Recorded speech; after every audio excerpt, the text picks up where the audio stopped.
Allez, bonsoir à tous. On va essayer de vous montrer un petit peu le matériel que nous utilisons euh, pour fabriquer les modules électroniques et surtout ce qu'il faut vérifier avant de les monter et les opérations respectées. Alors ça, la première vidéo va être sur la présentation du matériel. Donc déjà ici, là vous voyez, j'ai plusieurs modules qui sont en test. Il suffit que j'allume ici l'interrupteur. Je suis sur du 4,5 volts, ce qui est largement au-dessus de ce qui est préconisé. Et vous allez voir que juste avec donc ici déjà on en a un. Vous voyez, la LED ne fonctionne pas. Il m'est livré comme ça, la LED ne fonctionne pas. Et pourtant, il marche bien. Ici, ça fonctionne aussi. Voyez. Mais vous allez voir qu'il y en a un, je crois que c'est celui-ci. Non, il marche bien. C'est celui-ci. Voilà. Voilà. On n'a quasiment pas de décharge.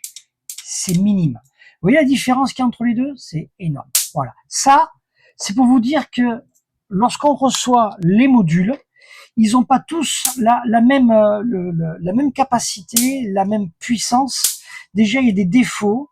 Ils tombent régulièrement en panne. Alors ceux-là, ils tomberont pas en panne parce que je les teste pas non plus. Là, je les vide. Hein. Je les vide. Voilà, qu'il n'y ait plus rien qu'il n'y ait plus de puissance au bout. Euh, il faut savoir qu'ils vous sont livrés et malheureusement certains sont déjà défaillants dès le départ, comme celui-ci par exemple, et celui-ci ici qui n'a pas assez de puissance. Donc déjà, je vais le marquer ici, hop, ici, voilà, je sais que celui-là et celui-là, je ne peux pas le mettre à la vente. Le défaut, il vient souvent de ceci. C'est ce qu'on appelle le MOVSET qui va surchauffer et qui va finir par brûler. C'est une des pannes principales qu'on peut rencontrer avec ce genre de module. Parfois ici, ils vous sont livrés, ils sont déjà cassés. C'est pas le cas de ceux-là, ils ne sont pas cassés, mais vous voyez que la résine est déjà fêlée, ce qui nuit à son bon fonctionnement. Donc ça, c'est la première chose qu'on va contrôler avant tout montage. Et moi, je vous conseille de les faire tourner au moins 72 heures entre 3,9, 4,5 volts maximum pendant 72 heures. Si ici, il ne brûle pas, d'ailleurs vous le verrez, il y a une soudure qui est brûlée généralement, il ne fonctionne plus. Il s'allume, mais il ne fonctionne plus du tout. Donc c'est mort. Et parfois, quand il s'allume plus du tout, parfois il ne marche plus du tout. Là, c'est pas le cas. Il était allumé tout à l'heure, et vous voyez, il a arrêté il continue à fonctionner tout au moins. Voilà. Donc ça, c'est les premières choses à contrôler, à faire avant de faire quoi que ce soit comme montage. Mais toujours avec un contrôle de 4,5 volts grand maximum. C'est le premier point. Deuxième point, vous avez un deuxième élément qui est celui-ci, qui est le système jour et nuit. On n'est pas obligé de le monter, mais je vous le conseille parce que ça économise les batteries. Et ça évite de faire fonctionner en permanence ce système-là, puisqu'il va se couper dès que la cellule va avoir plus de luminosité, ça va couper. Ici, vous avez un petit réglage qui vous permet de diminuer ou d'augmenter l'intensité de la lumière qui va passer ici, qui va être contrôlée. Voilà. Donc si vous avez votre module qui est sous une ruche par exemple, donc elle va être un peu trop rapidement dans l'obscurité, ce qui fait qu'elle va s'arrêter un peu plus tôt que prévu par rapport à celles qui seront en plein jour ou exposées à la pleine lumière. Donc là, vous avez un réglage ici qui est possible de diminuer ou d'augmenter la, la sensibilité de la cellule ici. Rarement ça tombe en panne, mais vous voyez, en cas où ça tombe en panne, on peut toujours les remplacer. Mais c'est rare que cela tombe en panne. C'est vraiment exceptionnel. Le module suivant, c'est celui-ci ici. Alors lui, il a une particularité, c'est qu'il va vous permettre de rentrer du 12 volts, de 36 volts, en gros. Il peut faire chuter, je crois, à 1,2 ou vers 1,3 volts, je sais plus exactement. Mais bon, ce qui nous intéresse, c'est que vous avez une entrée ici, plus et moins, en 12 volts, et vous ressortez ici. Il y a un réglage à faire. Parce que là, il est réglé sur du 12 volts quoi qu'il arrive. Donc, on va lui mettre d'office ici, on va lui faire rentrer un plus 12 volts. On va le faire ensemble comme ça, vous verrez un peu. Voilà, comme ceci. Et là, maintenant, je vais allumer ici. Il s'allume et vous voyez, en out, ici, j'ai marqué 11,7. En in, j'ai 12,2. Donc, on va se remettre en sortie. Et là, on va jouer sur la petite vis ici et on va la tourner dans le sens inverse d'une aiguille d'une montre jusqu'à obtenir la bonne intensité qui nous permettra de faire fonctionner. Alors moi, je les règle systématiquement à 3,9, je descends même un tout petit peu plus à 3,7, 3,7, 3,6, parce qu'il faut savoir que lorsque vous le branchez en continu avec tout le matériel derrière, ça augmente un tout petit peu la puissance. En gros, je l'ai fait tourner à 4 volts en moyenne. Donc celui-ci est réglé, on n'en parle plus. Généralement, moi, ici, je rajoute un petit point de colle UV pour dire qu'ils sont réglés correctement. Donc, chose que je vais faire de suite. Je rajoute un petit peu de colle à base d'UV. Ouais, c'est une colle qui permet de fixer la vis une bonne fois pour toutes. Je mets un petit peu de... Voilà, c'est une colle spéciale avec des UV. Bon, on peut utiliser la colle aussi, la colle chaude, hein, vous avez en bâton. Moi, c'est une option que j'ai. Ça, c'est fait. Il y a un petit détail aussi que je tiens à rajouter. Sur ce genre d'appareil, on a souvent ici une fuite de courant sur le pont de diode. Alors, il y a deux solutions. Soit vous utilisez un vernis comme celui-ci qui est spécialisé pour l'électronique. Vous en laissez un petit coup là, ici, au milieu et derrière pour isoler correctement parce que c'est pas du tout isolé. Voilà. Soit vous prenez le vernis de madame et vous rajoutez une pointe de vernis sur chaque connexion, sur les 8 connexions, afin de bien isoler ici, qu'il n'y ait pas de pont. Et vous pouvez en rajouter un petit peu derrière pour être sûr. Parce que on a souvent des fuites de courant là, et une fois que la fuite de courant est installée, c'est fini. Hein. Ça crépite, ça continuera à fonctionner, mais c'est pas très agréable. Voilà ce que je voulais dire pour le matériel en présentation dont vous aurez besoin pour fabriquer le module électronique. En option, on peut rajouter un interrupteur. On peut rajouter aussi en option ceci que je vais vous montrer, qui est, alors ça, elle est entièrement montée, mais j'en ai une ici, c'est une résistance. Elle fait 1 kg, celle-là, et je crois que c'est 4,7 ohms de mémoire. C'est 1 ampère. Ouais, elle a 1 ampère. Donc ici, elle va se mettre entre l'interrupteur, mais on verra ça tout à l'heure au montage, entre l'interrupteur et la sortie de la harpe. Voilà, comme ceci, à la sortie de la harpe, ce qui va nous permettre justement de décharger la harpe, de décharger surtout ça ici. On va rajouter aussi, ça c'est en option, c'est pas obligé, mais on va rajouter ceci, qui est, oui, vous avez la référence ici. Ça va nous permettre de doubler, de rajouter un petit peu de puissance au système. Ce n'est pas obligatoire, mais ça en rajoute un tout petit peu.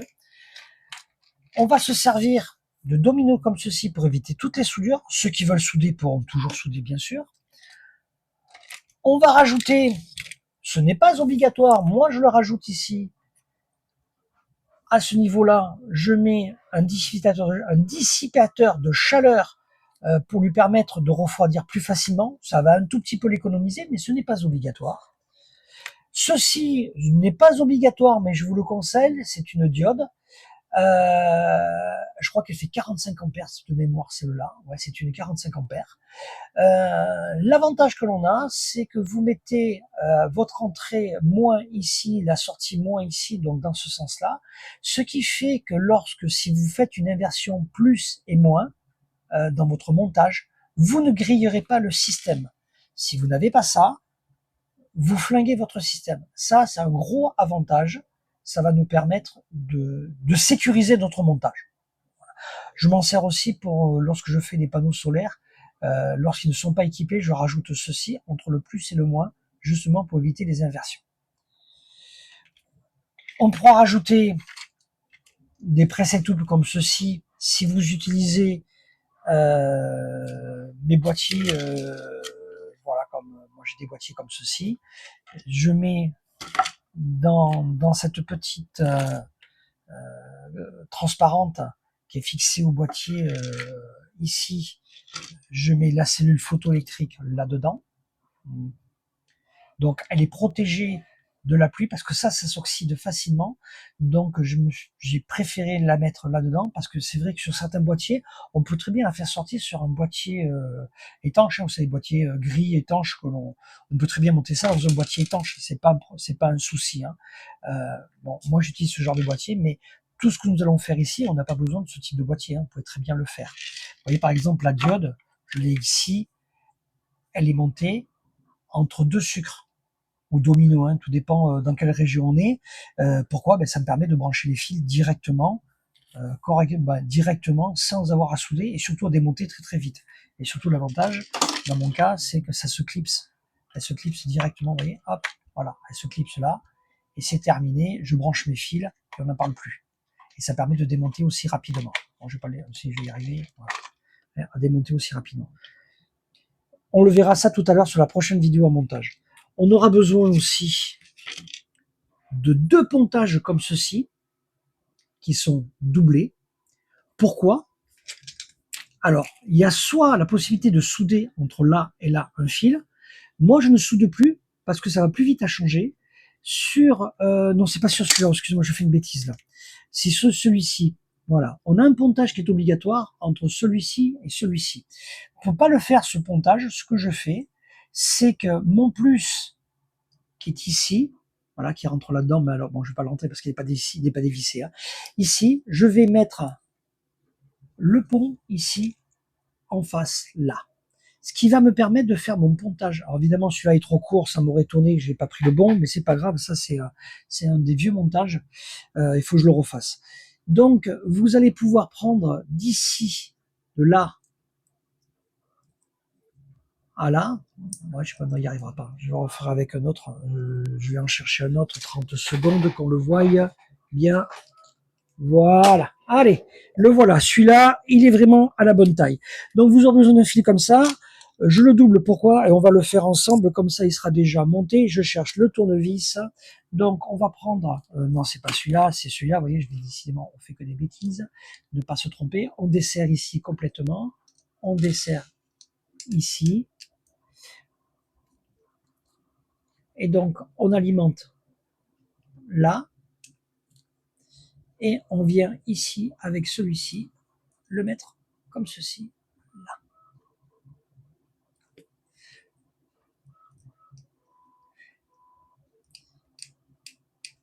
Et il est alimenté comme ceci. Ceci va venir à l'interrupteur ou à l'alimentation directement à la batterie, tout dépend comme vous voulez. Moi, c'est un interrupteur.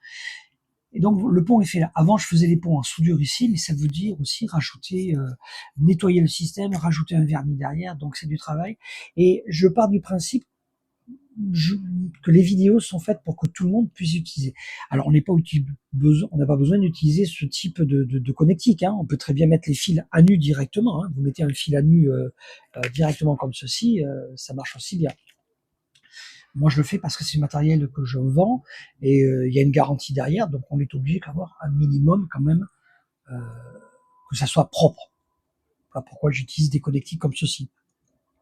Le deuxième qui est ici, je le cherche, je l'avais tout à l'heure. Bon, c'est pas important, on verra ça plus tard.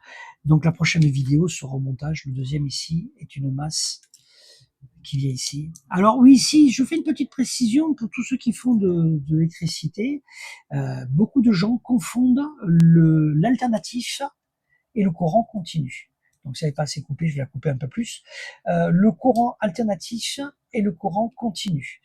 Là, on est sur du courant continu, sur du 12 volts, on est sur du courant continu. Donc il y a un plus et il y a une masse, qu'on appelle vulgairement le moins, mais c'est une masse. Le plus et le moins. Ne pas confondre avec le courant alternatif, le 220, où vous avez une phase et un neutre. Une phase n'est pas un plus et le neutre n'est pas un moins. Ne confondez pas les choses. Beaucoup de gens m'appellent en me disant je ne comprends pas. Les codes de couleur ne sont pas les mêmes entre le 220 et entre l'alternatif et le continu. Donc, dans le continu, ce qui est du 12 volts, le rouge et le bleu sont toujours du positif.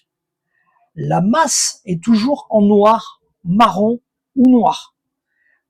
Plus en rouge, noir, négatif. Masse. Bleu, rouge, noir ou marron.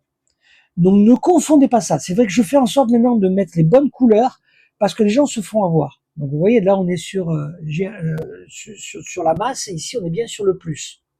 Ça c'est très important de dire ceci. D'ailleurs on l'a ici de nouveau dans les montages. Vous pouvez le voir. Ici vous avez marqué plus, c'est le rouge. Et le petit moins ici, c'est bien la masse, le noir. Par contre, en sortie de Art, il n'y a plus de plus et de moins, même si le marque ici, ce n'est pas vrai, puisqu'on est sur du courant qui devient du courant continu. On est sur du 2000 volts, pas beaucoup d'ampérage. Voilà un peu ce que je voulais dire un peu sur tout le système électronique. Et la deuxième vidéo, on va passer ensemble au montage. Voilà, je vous remercie. À la prochaine.